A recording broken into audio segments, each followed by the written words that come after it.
Susie and I learned about COVID in a webinar at the end of January. And this was after the first case was confirmed in Seattle last year. We continued to go to webinars and we knew that we needed to do a lot of preparation. Susie created a pandemic planning team, and we were following the virus and the outbreaks, and we were in touch with a lot of boarding schools trying to figure out how we were going to plan for it. When it finally impacted us in our area, it was in March. The kids who were here, it was unclear what was going to happen with the pandemic and how we were going to be, so we were making efforts to try to get everybody home safely or to a guardian. When COVID first hit, honestly, I was scared and I was worried because COVID-19, or it was named coronavirus, first started in my home country, China. And my parents, they're still in China and they were in China. So the first thing I thought about was, okay, I need to get back home. I need to be safe and I want my family to be safe. But as you know, I stayed over the summer because of the travel restriction. I think we had, 30 or 40% of the boarders were American students. So they just went back home. They took their luggage, they chose to stay with their family for the maximum safety. But as for international students like me, some of us didn't have a place to go. We needed that essential housing, and some chose to book the international ticket to fly back home. A few of us chose to stay, and we stayed for a extra half a month. So we could only welcome back a small number of boarders. We normally have 60 boarders, and now we're up to 19, but at the beginning of the school year, I think we had 14 here. It was tough to welcome new boarders. Normally we have boarding orientation and we have a whole weekend where we bond and build community. It's different now with COVID, obviously, and we can't do community building activities in the way that we used to. It was really challenging to welcome new boarders with a mask and a face shield and then put them directly in quarantine and not be able to talk to them and help them feel welcome. There's a lot of new rules. Typically boarders can sign in and out they can go off campus with shuttles.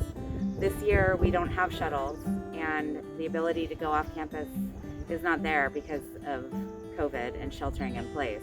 We are guided by the county guidances, so when we do take kids off campus, it's like it's a grocery run or to pick up takeout. It's not that they can just go to the mall or go to the movies, right? And so that's very different. And I think a lot of the rules have changed in terms of meals. Previously our only meal required was breakfast, and now we're requiring all the meals just because we want to make sure we see the kids and have those moments of check-in with them. So I think that was why we moved to having check-ins at every meal, so we could have a touch point with all the kids every day. Everything changed. Everything that I know of. The rules, people, environment, classes, everything changed. I guess for our boarding community, the most part would be, the dormitory life has changed significantly. We used to have up to 60 boarding students, but now we only have 19, if I'm not wrong with this number.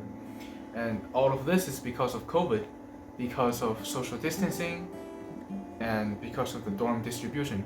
So we used to have double rooms or triple rooms and 2 quads, but as of this year, it has only been single rooms. That's a great question. Before COVID, we had FABs, which are fun activities for boarders, and typically they'd be a mix of on-campus and off-campus activities.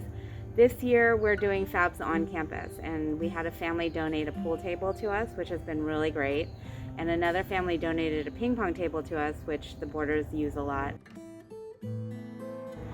We try to do hikes and sporting events like croquet or kickball, so that boarders have a chance to engage with each other in those games. What is one really memorable moment this year so far? I would say actually International Night was really fun.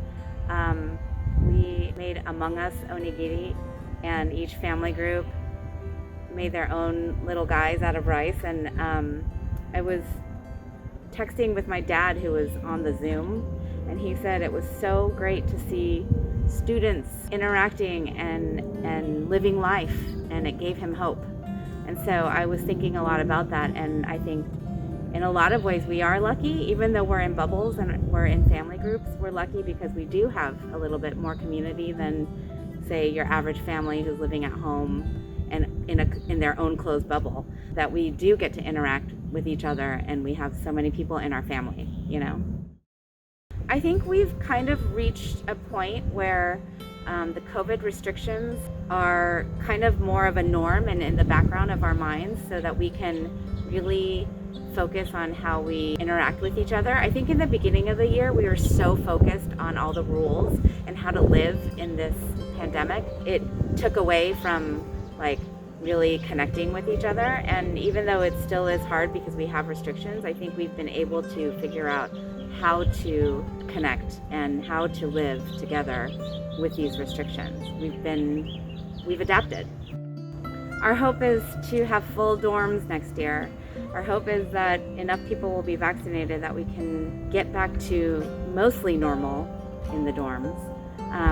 I don't know what that will look like in terms of if we'll still have family groups, or if we're still going to wear masks, and of course we'll follow whatever the county is recommending. But our hope and our plan, we are planning for a full boarding program next year.